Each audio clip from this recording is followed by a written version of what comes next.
સુભાષભાઈ છે.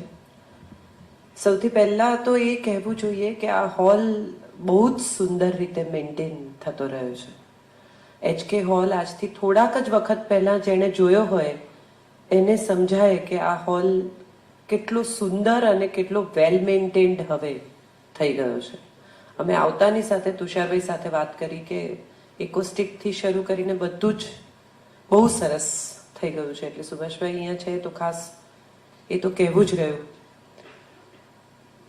વાત કરવાની છે સંગાથે સુખ શોધવાની. જયભાઈએ બધું જ કહ્યું. ઓલમોસ્ટ બધી જ વાતને એમણે આવરી લીધી. મારે જે વાત કરવાની છે થોડી જુદી એટલા માટે છે કે મારો પહેલો પ્રશ્ન એ છે કે જો સંગાત છે તો પછી સુખ શોધવાનું જ ક્યાં છે? જો સાથે જ છે બે લોકો તો એ જ સુખ નથી? સાથે હોવું એટલે સાથે રહેવું કે સાથે જીવવું? આ પ્રશ્ન બહુ મહત્વનો છે. એક એડ્રેસ પર વસતા બે લોકો સાથે જીવતા નથી દરેક વખતે, જેની વાત જયભાઈએ કરી આપણી સાથે. એક સરનામે વસવું એ સાથે રહેવું છે કે નથી? એક બિલ્ડિંગમાં, એક મકાનમાં, એક ફ્લેટમાં સાથે રહેતા લોકો, એક બેડરૂમમાં સાથે સૂતા લોકો, એક ડાઇનિંગ ટેબલ પર સાથે જમતા લોકો, એ સુખ મેળવે છે કે નથી મેળવતા? ઘણીવાર એવું બને કે માણસના 7/12ના ઉતારામાં, રેશન કાર્ડમાં, પાસપોર્ટમાં કોઈ એક એડ્રેસ હોય, એ ત્યાં રહેતો હોય પણ વસતો ન હોય. એનું મન, એનો આત્મા, એની લાગણી ક્યાંક બીજે જ વસતી હોય. દ્વારિકા જે લોકો ગયા હશે અને બેટ દ્વારકામાં જેમણે દર્શન કર્યા હશે એ બધાને ખબર હશે જ કે ભગવાનનું તેલ, કાંસકી, દૂધ સવારનું, દાંતણ પણ રાધાજીના મંદિરથી આવે છે. મંદિર બંધ થાય પછી એ ચાવી રાધાજીના મંદિરમાં મુકાય છે. ખરેખર તો રાધાજી કદી દ્વારિકા ગયા જ નથી અને છતાંય એનું મંદિર છે ત્યાં. છતાંય આ બધો કંટ્રોલ એના હાથમાં સોંપાય છે. એવું શું કર્યું એણે?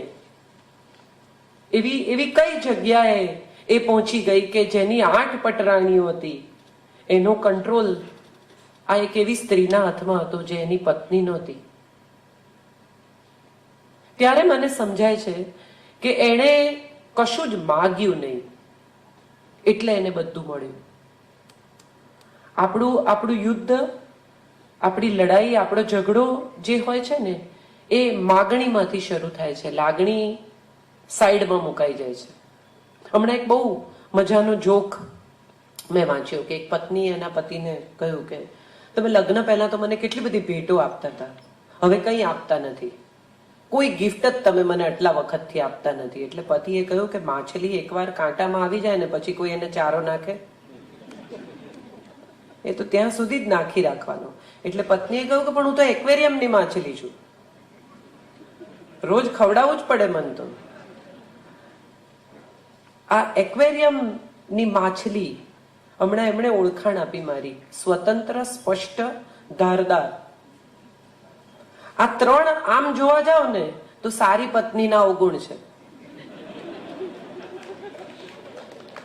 નથી? તુષારભાઈ પાસે મારે હા પડાવી છે.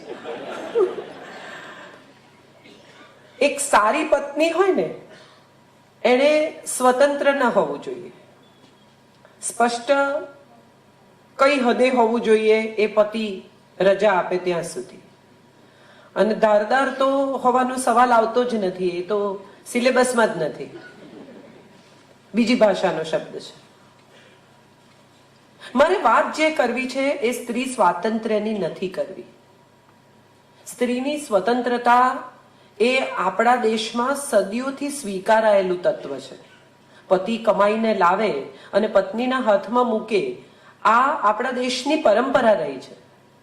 પુરુષ ધન કમાય ને સ્ત્રી એનું લક્ષ્મીમાં રૂપાંતર કરે. આ આપણા દેશની પરંપરા છે. માં જ બજેટ બનાવે. ધોબીનું, દૂધવાળાનું, દવાનું, અનાજનું, કરિયાણાનું બિલ સ્ત્રીઓ જ ચૂકવતી આવી છે. આમાં ક્યાંય સ્ત્રી સ્વાતંત્ર્યને હાનિ પહોંચે એવું કશું બન્યું જ નથી. તો શું એવું થયું કે સ્ત્રીઓ એકદમ સડનલી ઊભી થઈ ગઈ અને એમણે કહ્યું કે લગ્ન જીવનમાં અમારા પર અત્યાચાર થાય છે, અમને બધા ડોમિનેટ કરે છે, અમને હવે મુક્ત થઈ જવું છે, હવે અમારે ફેમિનિસ્ટનો ઝંડો ઉપાડવો છે, અમે હવે અત્યાચાર સહન નહીં કરીએ?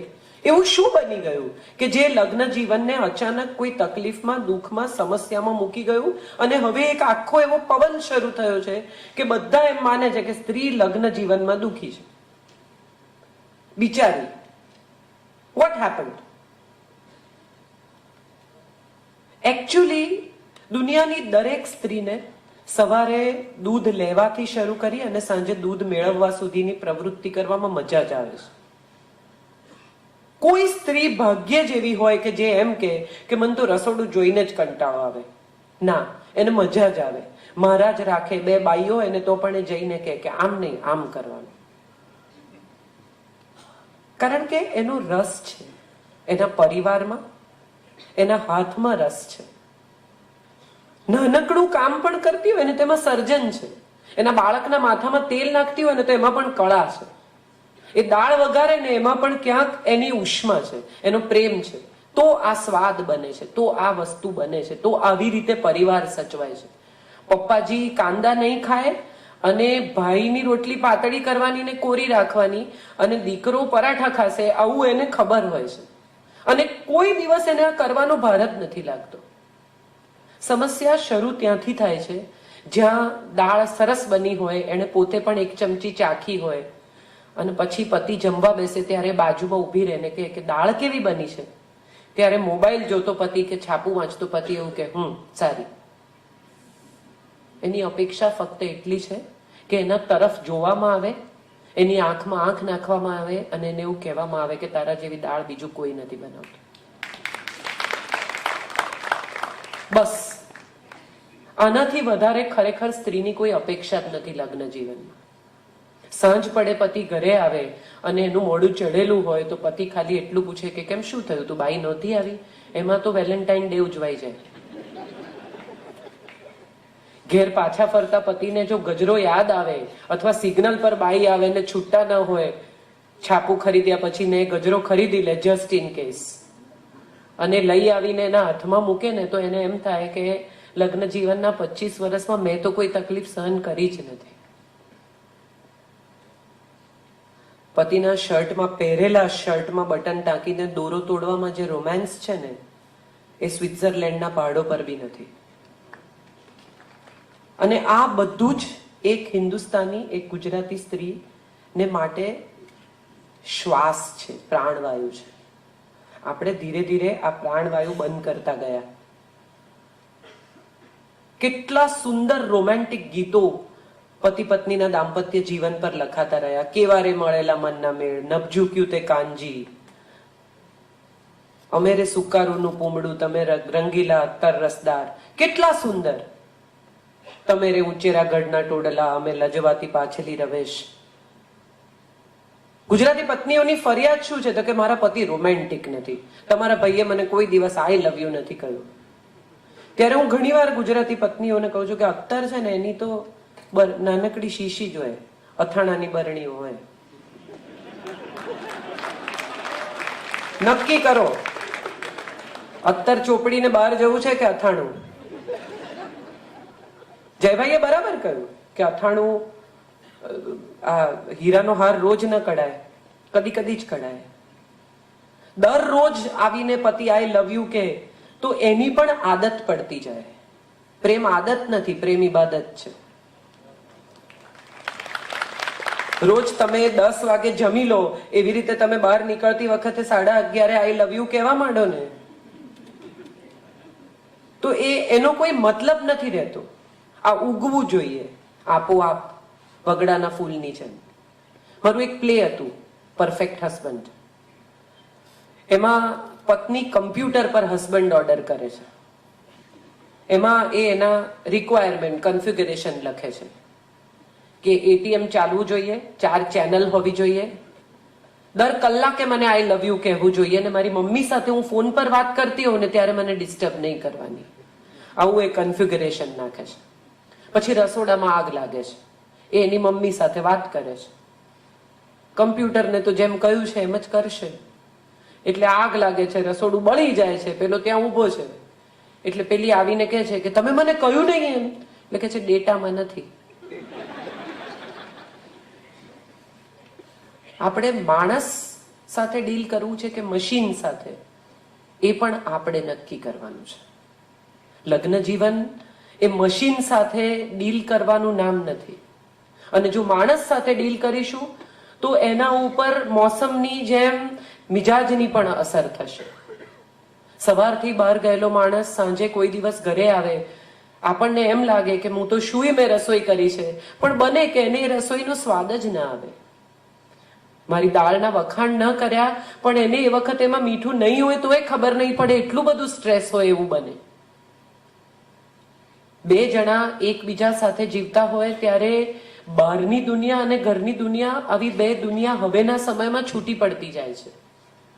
એક પત્ની પણ હવે વ્યવસાયી છે, એક પત્ની પણ હવે કામ કરે છે, એક પત્ની પણ હવે બહાર નીકળે છે, પાછી આવે છે. એને પણ એક બહારની દુનિયા સાથે પોતાનો નાતો જોડવાનો છે, રોજે રોજની એક હરીફાઈમાં ઉતરવાનું છે. આપણા દેશોમાં પ્રોબ્લેમ એ છે, આપણા દેશોના લોકો ત્યાં રહેતા હોય છે ત્યાં પણ આ પ્રોબ્લેમ છે કે સવારથી કામે ગયેલી પત્નીએ સાંજે આવીને બધી રસોઈ કરવાની છે અને પતિ બેસીને ટીવી જુએ છે. જયભાઈએ કહ્યું કે મારા પર બહુ મારા માતા પિતાના દાંપત્યની અસર છે અને મારા પિતા અને માતા સાથે મળીને રસોઈ કરતા એ સમયમાં. આજથી 40 વર્ષ પહેલા, જયભાઈ એમની ઉંમર 40 વર્ષ કહે છે એટલે. સો એ વખતે આજથી 4 દાયકા પહેલા જો આવું શેરિંગ હતું, જો આવું કેરિંગ હતું, જો આવી સમજદારી હતી, તો એક જય વસાવડા આપણને મળી શક્યા. અહીં તો માતા પિતા એકબીજાની સામે જે રીતે યુદ્ધ કરે છે, જે રીતે શબ્દો વાપરે છે, જે રીતે બાળકની હાજરીમાં ઝઘડે છે, એમાં કયું સુખ ને કયો સંગાત. કેટલી વલ્ગર, આ દુનિયાનું સૌથી વલ્ગર દ્રશ્ય એ છે કે માતા પિતા સંતાનની હાજરીમાં એકબીજા સાથે ઝઘડે. એને માટે તો બે આંખ સરખી છે. તમે કેવી રીતે પૂછો કે કઈ ફોડી નાખવી છે? હમણાં એક કોઈકે બહુ સરસ મને SMS મોકલ્યો છે કે અરેન્જ મેરેજ ને લવ મેરેજમાં ફેર શું? તો કે અરેન્જ મેરેજમાં એવું પાટિયું હોય છે કે અમે વેચેલો માલ પાછો નથી લેતા, અને લવ મેરેજમાં એવી ટેગલાઇન છે કે પહેલે